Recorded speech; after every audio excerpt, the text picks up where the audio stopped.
today? Hope you're good. Welcome to Asher and God. And today we've got an exciting package for you. We're still on how we got our land, People have been asking these questions. How did you buy a land? What does it take to buy a land in Ghana? And just remember that Africa is huge. So because we bought a land in Ghana doesn't mean that the same process will apply in other African nations, okay? So people go by their cultures and their traditions and their laws. But this is about how we bought our land in Ghana. Everything that happened, the procedures, the ups and downs, the hills, the corners, the legal works, everything. You need to make sure you understand the legal work. It's very, very important that you do that. So, yes, at the end of this video, we're going to give you a list, of everything that went through, everything that transpired from step 1 to the end, so that you don't make any mistakes. And I tell you that this will be very, very handy if you happen to ever want to purchase a land in Ghana. Kingsley is Ghanaian, so he knows all the ins and outs. So I just followed. He'll tell us more about it. You didn't just follow. I think you were significantly involved. Okay. But, yes. Absolutely. Thank you. Oh, yeah, exactly. Yeah. So, guys, following on from our last video, buying our land, part 1, I think we talked about leasehold in Ghana and how some landowners try to get you to be a sublease to them. Now, this is what we went through. Exactly. The initial indenture that came to us, the draft indenture. The indenture is like the draft land tenancy agreement that whoever is selling the land will give to you to read, and which forms the basis of your agreement to purchase. The initial one that came to us was all about sublease. So he had about maybe 80 more years to go on his lease. Sorry, this indenture is just like contract as well. It's a contract, yes. Some people may not understand what's indenture. It's just contract. Yes, contract, yes. Simply contract. Yes. Yeah, so terms and conditions. Exactly. Yeah. So he purchased the land 10 years ago from a developer. Okay, if you like, the developer bought like about 150 acres in the area. The developer bought it from the chief, and then the developer sells chunks of the areas to different people. So the person who was selling the land to us, he bought his chunk, if you like, 10 years ago. So he had 8-9 years left on the lease with a 45-year option to renew. Yeah. Okay, and he basically wanted to sublease his 8-9 years to us to give us the 88 years or whatever it was, which means we would forever be in debt to him. With all the yearly lease fees to pay, which are fairly minimal. We would be paying it to him, and he wouldn't be paying anything, which means that the chieftaincy would not know us, would have no contractual relationship with us, and that would be a risk to us. Yes, we didn't want that. It just didn't sound right. It didn't sound right at all. But Kingsley said that it is normal. It's not illegal. It is legal. That's what he said. So, but it didn't go down very well with me. I didn't like it. Yes. He didn't either. Yes, it is very legal. So don't think it's illegal. It's legal in Ghana. You just need to be wise, be smart. Make sure you've got your glasses on. Make sure you've been to Specsavers, even though I'm not promoting them. And then look and read all the small print. Yeah. So we decided that sorry mate, what we want is we want you to transfer the full ownership of the land to us. We want you to give up all your rights to the land because we want to be the new tenants of that land with a leasehold, with a direct contractual relationship with the chief. Yeah. That's what we wanted. Now, unfortunately, this didn't go down too well, we have to say, and he decided to back out. Obviously, I guess he must have been thinking of his great grandchildren to come. But hey, he decided to back out, which was really a shame because he put a lot of effort, a lot of emotions into it. I think it took about 6 weeks for us to get to that stage, and he decided to back out because we didn't agree to his terms. So fine. So we're back to the drawing board. We went back to Mekasa.com. If you remember Mekasa.com, MEQASA.com, to look for more plots of lands in Ghana. There's many available, and we did find a couple of other interesting ones, well priced, some even cheaper, and we were beginning to progress other options. When about 2-3 weeks down the line, something surprising happened. essentially we got a call from. We were working with two agents with the first land. One who sort of was the primary contact on Mikasa.com, who showed us the video of the land that we showed you in the last video, and then there was a second agent in there as well, who we didn't really have direct communication with, but it turns out that second agent was very close to the wife of the man who was selling us the land.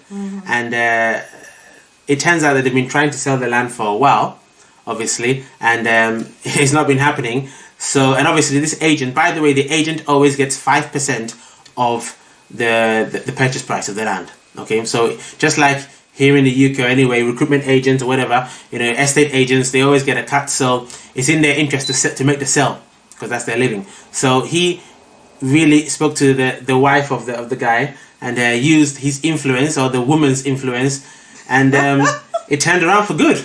Don't forget that was after prayers though. Yeah, after we prayers, prayed. Yes, after prayers, to be led by the Most High. After prayers, this just happened out of the blue, and said, wow, this is definitely Father Yah's choice for us. And it turns out that the wife said, these guys are coming to the money, sell them the land. So obviously there must have been some commotions in the land. I'm sure the guy was in trouble. Yeah, but it was good for us. And it turned around, and 2-3 weeks down the line, here he is contacting us again with a new contract, a new indenture, giving up his entire rights to the land and giving us the full-blown tenancy just as we wanted. How did you feel about in that situation? Yeah, because when the guy said he wasn't going to sell the land, obviously I went down in the spirit, everything. I didn't like it at all. And then he turned around to say that he was selling the land and he was giving up all the rights of the land to us. Honestly, I didn't believe it. And I said to Kay, I don't think that's true until I see the contract, what they call indenture. Indenture, yeah. Exactly. And then I'll read everything, make sure you mark, dot all the I's, cross all the T's, read in between lines, interpret everything to make sure, because this is contract. If you don't do it right, it's a great risk, Exactly. Yeah. So the contract came, we read everything. It was still, too good to be true, but it was actually true. And I was happy. Yeah. It was a wonderful feeling, because it was a land. To be fair, it was a land that we liked because of the location. It's all about, as they say in property and land, it's all about location. Yeah. It's a developing area, and there's a popular university nearby. Yes. There's a new supermarket. You didn't even know that. Did you know that beforehand? Not initially, but after a while I knew it. And then there was there's a supermarket nearby as well, a brand new shopping mall as well, which is it's a real up and coming area, and that is going to continue to appreciate and become more and more popular. And there are to the returnees locals as well. And the diaspora as well. When it initially sort of didn't go through, fell through, it was quite disappointing. But glory to Father Yah, and women are always right, so it's great. Great. Yeah, great. It's good to hear that. Yeah. Not always, but anyway, in this case. The woman of the seller was right. Yeah. So that's good. So we had the piece of land. Once that drama was over, the next step was we have our architectural plans, as you know from mymoney.com. Then what we had to do was to get those plans signed by a Ghanaian architect. It has to be stamped by a Ghanaian architect, and we used our builder. Our builder did all this for us in Ghana. Got it signed by the Ghanaian architect. Then you need to take your architectural plans to what we call the local municipal assembly. Sorry, how did we get the builder? Do you want to share the story how we got the builder? Oh yes, of course. Again, builder by recommendation, guys. Africa is all about recommendations. Just like anywhere, really. You can get a long way with recommendations. So in Africa, in particular, it's not about what you know. Exactly. It's about who you know. You say, I want to buy this piece of land here. I want to buy this house here. I want to do this. I want to do that. Oh, I know somebody, my cousin, my friend, do this, that. Yeah. And then by the time you realize you're fully connected. So it's good to socialize with people when you get there. Don't just be an island. Oh, of course. Because you will really suffer. Exactly. There's people in Africa that are very friendly. Exactly. They build a community with each other, around each other, and it's always by recommendation, because they don't have a lot of all these media networking things, because it costs a lot of money to do that. So we become the mouth. In Africa, everybody is it's business. Yes. You see? Yeah. So if you treat them well, they'll recommend you. Exactly. Yeah. Although social media is very active in Africa as well these days, but Africa has that community spirit. It does. Even as you're walking down the street in your local community, and you say good morning to people, and you build a community vibe. It's not like in the UK, you just walk past somebody in narrow vision, and even to say good morning to somebody you don't know is weird, sort of thing. It's weird. No. You're like, huh? No, and that's why on the continent there's more community spirit, and it's good for you. Feel good inside. Yeah. But anyway, so you network, and the power of network. Exactly. So when we we were fishing around, we knew we wanted to buy.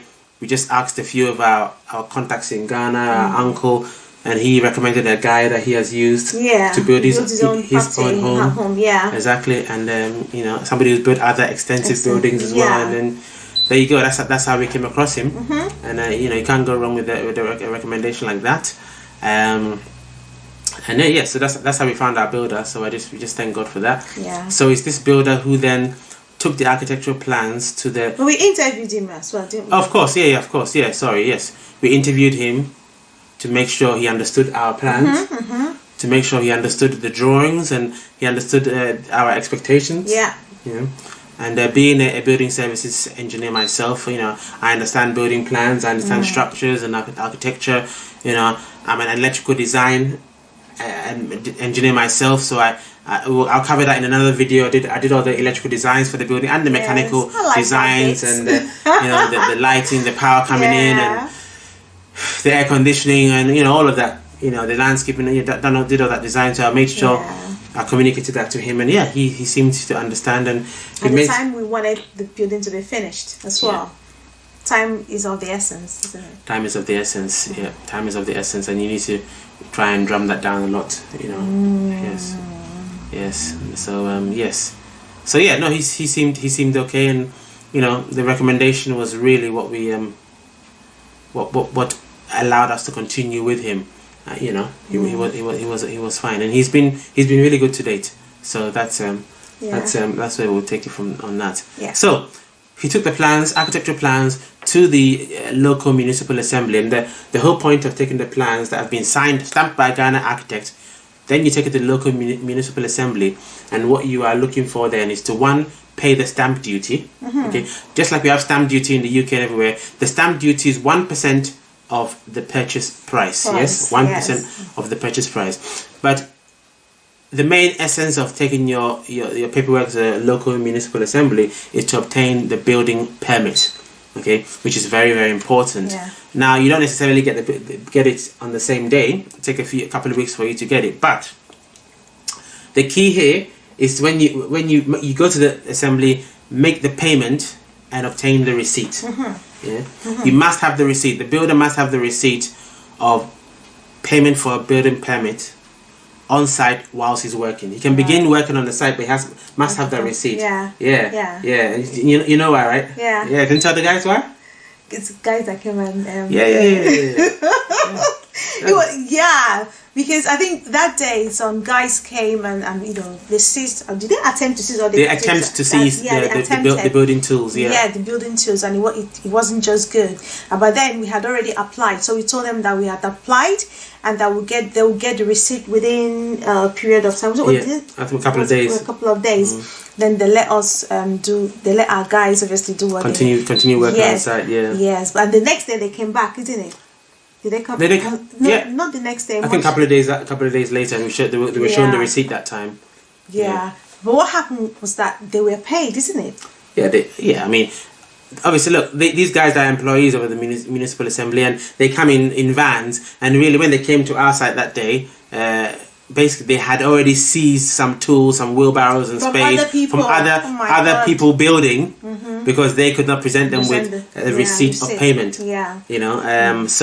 So we were able to present the receipt of payment, or on the first day tell them that it's in application, and then a second day give them the receipt. But they still wanted a bit of lunch. Yes, I mean you've come to do that. That was the part I didn't like. You've come to do your job. You're being paid by the government. Why ask us to give you lunch money? It's not as if you don't have food in your house. You're being paid to do your job. Exactly, and if we didn't give that money, what would have happened? No idea. But obviously, at the end of the day, you've got the receipt that you've paid for the building permit, but you don't actually have the building permit yet.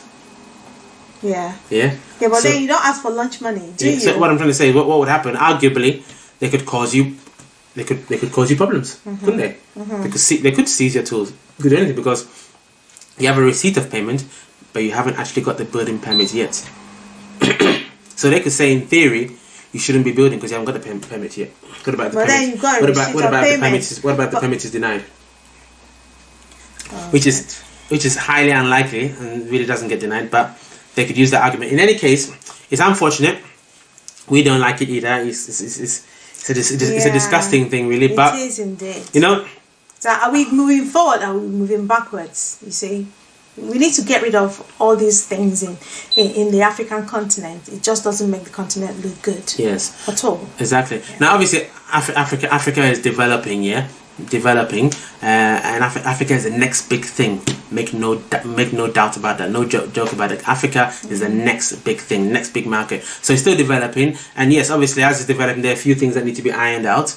But to put it in context, I'm not comfortable. yeah, so that's fine. To put it in context, this lunch payment was 100 Ghana cedis. Oh my God, that's a lot of money. Well, again, put it in context for our viewers, that's about, let's say, between 10 and 12 pounds. Okay. You can't keep doing that all the time. You understand? 100 Ghana cedis is a lot of money. Absolutely. In Ghana. Yes, understand? of course. But I need to put it in context for some of our because viewers if we keep doing that, it means people get away with a lot of things. Of course, it's wrong. It's not right. Wrong. It's not right. It's wrong. Yeah.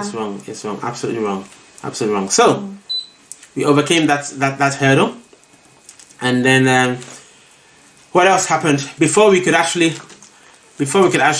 progress further? We began to dig the ground, but we then encountered the issue of land guards. Land guards, yes. There is something called land guards in Ghana, and basically in Ghana, there's a lot of land that is not purchased, right? A lot of empty land is not. And what happens? You've got these sort of local, let's call them local gangs, if you like, yeah, who, they take the land as if it's theirs, basically. It's almost as if they've created their own job, and to be fair, it's out of lack of opportunity. Yeah. Somehow I do sympathize with it. It's out of a lack of opportunity, and that's what we, Yahuwah, I know, will resolve, and that's what we need to come together and unite as the diasporans as we go and try to help create more opportunities. But there is a lack of opportunity, and basically these sort of gangs, so to speak, when you buy the land, they cause you a bit of a headache as well, and to the extent that after you've been through all the hurdles and bought the land and you start digging, they come and cause you significant problems until you speak to them and negotiate and try and help them out a bit, if you like. Now, we bought 2 plots. Okay, remember each plot is about 70 feet by 100 feet. Okay, so it's a significant size, and we negotiated with these guys, and we were able to come to a figure of 1,000 Ghana cedis per plot. Okay, so that comes to about 2,000 Ghana cedis. Yeah. And then that was the end of the matter, really, with the land guards, and they leave you alone. That's a lot of money. Of course. Oh my God. Of course it is. 2,000 Ghana cedis. 1,000 Ghana cedis per plot. And obviously, this is not. They're the real landlords, Exactly. Oh my God. Yeah. This is not a standard thing. You have to negotiate, because I think the guy started at 3,000 or 4,000 Ghana cedis he wanted per plot, and obviously we negotiated that down to 1,000 Ghana cedis. Yeah. So we ended up paying 2,000 Ghana cedis for both plots, which is about, let's call it £250, say. Yeah, I'll give you the actual. It's still a lot of money. Actual conversion on the screen. Yes, it's a lot of money, absolutely. But just so that everybody can understand, because we've got people watching from the UK, from USA, from all over the world, really. So £250, about $350, so to speak. Yeah. But all in all, building your own property is still significantly cheaper than buying. Okay, even with all these sort of loops and hurdles, it's still significantly cheaper, and you can build exactly the house to your specification and to your desire. So despite these uncomfortable elements, it is still worth it. The journey. Still going through it. Yeah. So I'll take that any day, anytime. Absolutely. So watch out for those land guards. Sometimes you buy a plot in a let's say if you bought a plot in a gated community, they'll tell you in the advert, land guard free. Because what's happening is that they settle them beforehand. Yes, exactly. Yeah, okay. Yeah. If a company has bought a whole, it's 150 acres of land, right. They put a wall all around it, and they've got security and then you're buying your piece of the big piece of land from the company, and so they've got rid of all the land guards, so they settled them. So it's more like a legal thing there. It is not legal at all. It is not. Why do they see how to pay? Well, when I said they've settled them, I don't know whether they've paid them or they've chased them off. I don't know. Okay. Because they're a big company with security men. Right. I think they've got more. I don't know whether they're forcefully taken forcefully. It's not forceful if you've paid for it. Though. Yes, I don't know whether the company paid the land guards or not. Yeah. All I know is that the company has bought the whole plot and then it's land guard free. How they managed to get the whole plot land guard free, I don't know. Okay, let's leave it at that. Yeah, exactly. Yeah. But then when that's what that term means. When you see a company selling it says land guard free, it means you don't have to worry about those land guards. They've dealt with them, and you're buying from the company. Okay. Yeah. So that's good. That was quite interesting. So. We did all of those items I've mentioned. Finally able to continue uninterruptedly digging and building on the piece of land. Yeah. Yeah. So in the videos to come, we'll begin to show you step by step. Step by step process of how we're building on our land from the foundation up to where we are now, and it's been quite interesting. It's been very, very, very interesting to say the least. But there is one final step that I want to talk about. Remember in part 1, you bought the piece of land. Initially, you had the site plan. You went to do a site survey. You did a quick lands commission check to check that there was no litigation, nothing in the courts, and the person you're buying from was the right person and hadn't been sold already. It's not being sold again, and the rest. You've made the purchase. You've got the receipt. You've got the indenture is signed by all parties. The seller, they got the contract. The seller, the buyer, the witnesses on both sides have signed it all, and you've gone to the municipal assembly. You've got your receipt for your building permit. You've paid your stamp duty. Okay, now you're beginning to build on the land without anybody disturbing you legally. The last thing you need to do now is to pay the lands commission for the actual transfer of the land title. And that's called land title certificate processing. Okay, because essentially the title of the land would have been in the name of the previous owner. So although he has sold it to you and you have a contract and a receipt and everything that you bought it, you still need to go into the process of transferring the actual land title into your name, so that in future when somebody else does a land commission search or whatever, it is your name that is on the land title. Yeah. And that process is ongoing for us. It can take a month, it can take 3 months, 4 months, but just get it in there whilst you're building. You know what I mean? Very important. Notwithstanding, there are many plots of land in Accra and in Ghana as a whole where people have been living there for years and years and years, and they don't actually have the land title. Yeah? How come? I'm not sure of all the ins and outs. I think obviously they've bought the land, they've got the indenture, they've been through all of those things, and to be fair, I don't know the ins and outs of it. I'd be lying if I don't know enough detail of how that happened to really inform our subscribers. But what I'll say is that... But the land is still there. Yes, nobody... The land is still... Transfer of title. There hasn't been a transfer of title. And I think my uncle explained it to me. Yes, here's an example. It's where, for example, there was a piece of land which the government had allocated for a project. And that project never... There's an area where the government allocated for a bird reserve, right? And it never happened. They allocated it back in 1955. so to speak, when Kwame Nkrumah was around. And then, 40 years later, it still hasn't happened yet. And basically, people have gone to build on the land. Right. They've gone through the land commission, gone through everything. They've built on the land. Yeah.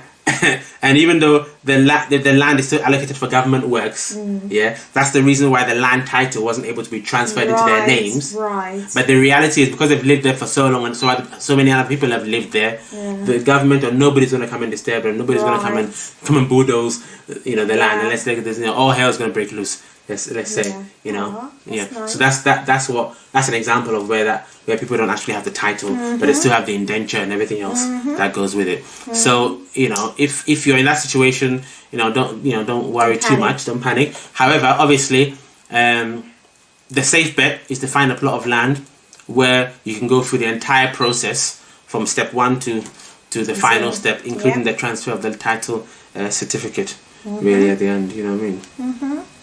Yeah, I do. Yeah. Know what you mean. Exactly. So I mean, how have you found the journey so far? In terms of buying your own land. It was okay because you were there. Because I couldn't have done that on my own. Yeah. You were there. Being in a foreign place, and then your uncle was there. You yourself, everything was so strange to you as well. Of course, very strange. You were learning at the same time because we had to ask a lot of questions. We did a lot of research. Yeah. Just to be sure, because when Uncle said 1 or 2 things to us, we still had to do our own homework. Not that we didn't trust him, but that's our nature. You just have to make sure that you understand, so you'll be able to follow the process. Absolutely, and you understand what's going on and tell the story, like we're telling the story today, and be a part of the process. Because that's the first land we're buying back home, isn't it? Yeah. So it's really a big deal for us. So, and then we hope for you to continue joining us on this journey, because now we're going to begin to show some exciting videos of the workers on site, and on a step-by-step basis, and it's going to be fun.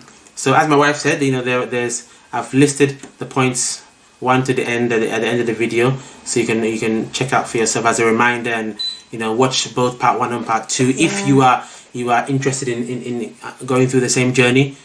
I hope this video has helped you, and if you have any questions, drop us a line, put your comments down below, and as usual, please like, share and subscribe this video far and wide, and hit that notification button so that you will always know when Asher and Gad upload a new video.